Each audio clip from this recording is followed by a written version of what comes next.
You know, this is the World Bank Week. Governors and CSS and ministers and BSS are in town. So we have with us the Governor of Central Bank of Kenya, the Cabinet Secretary and the Principal Secretary have had to leave because of what happened. But luckily the Governor is here. So I think it would just be in order for the Governor to also greet you, and you also hear what he has to say, and he also hears what you will have to say. So, Governor, please welcome this. These are members of Texas Africa Chamber of Commerce. They are interested in doing trade with Africa, so they have asked Kenya Embassy to host them. So we are hosting, amongst us, our ambassadors from various African countries and representatives from various African countries. So we are looking at partnering and collaborating with the Chamber of Commerce of Texas for them to invest in Africa generally. So welcome, and let's have you a few remarks, Governor. Welcome.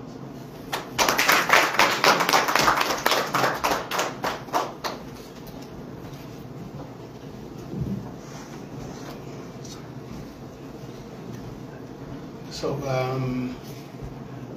good evening, everyone. Ambassador, you've called me by surprise because I was expecting to come and say something. Anyway, we are very happy to be here. Ambassador, thank you for inviting us to come and meet this group. It's been a long time since I actually came to the embassy. I think last time we came, we didn't visit with you. So again, very happy to meet all of you. We are here to meet with the IMF and World Bank.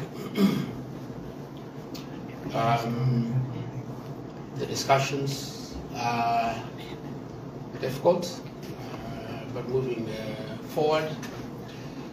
I'll speak just a little bit about the Kenyan situation. I don't know how many. It seems like there's a mix of Africans and also African Americans in this room. I don't know if that is correct. It's true. Yeah. So it's really a pleasure to be able to address you. It reminds me of we have a lot of African Americans now coming to Kenya. I don't know whether you guys have heard. I don't know whether Ambassador you've heard that a lot of African Americans coming to make Kenya their home. And I really think that that is one niche market that the embassy should really explore. We get about 2.4 million tourists every year, and I really think we are punching below our weight. I think, you know, the other day I went to Morocco. Morocco, really, in terms of tourist stuff, there's not that much, but they have almost 10 million visitors every year. And as we have beaches, we have mountains, we have wildlife, we have all kinds of things. But we only get 2.4 million visitors. So I think that is definitely one area that we can do very well. Kenya is a beautiful country. I don't know whether all of you have been there. The people are extremely friendly. We have a very well-educated workforce. Sometimes you can find what we call a shosho. Shosho is like a grandmother who can actually speak English. So in that sense, for those African Americans who go there, it's very easy to get along. You'll be welcome. virtually everybody can speak English. The taxi drivers speak English. And I think also the opportunities that are there.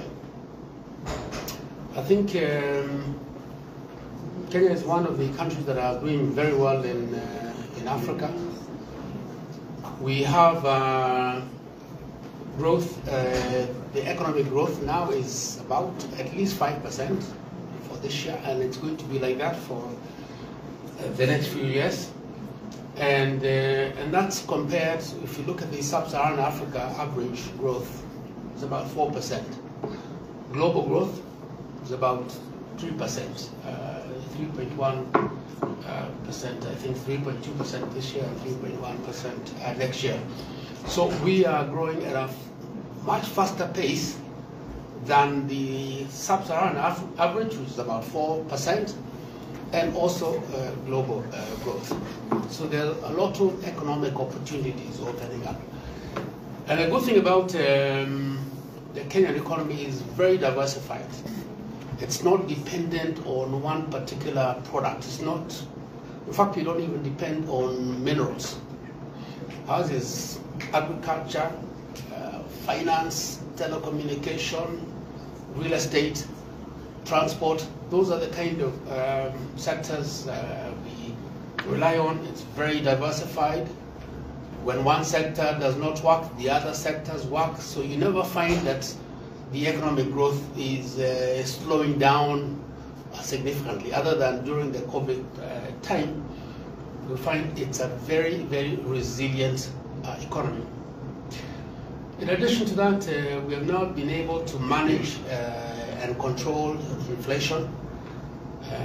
Our core inflation now is 2.9%. By comparison, I have to make a comparison to the U.S. economy. Core inflation in the U.S. is now 3.1. So our inflation is actually the U.S. We've also been able to stabilize the exchange rate. It's been stable now for a year and a half. And the good thing about it is that what is stabilizing it is something that is recurrent. That's the remittances from Kenyans. We get a lot of remittances from Kenyans. We're now past $5 billion of remittances. I think that is great. We have the tourists who are coming in, and of course we have exports of horticultural products. I think the combination of all that, investor confidence. We now have a lot of investor confidence. Investors abroad who are coming into the stock market. The stock market is one of the best. Our stock market is one of the best performing stock markets in Africa.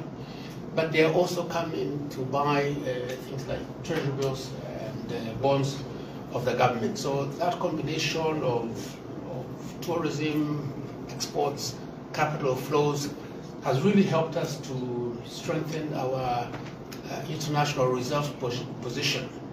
And right now we have the highest level of international reserves we've ever had, historically had.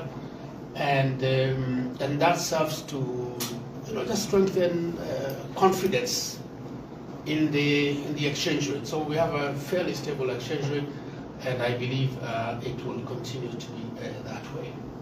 So in short, we have a business environment that is very conducive to foreign investors, and really for me is just to urge for you to tell your fellow Americans to come and visit us in big numbers, and also come and invest with us in big numbers. Thank you very much.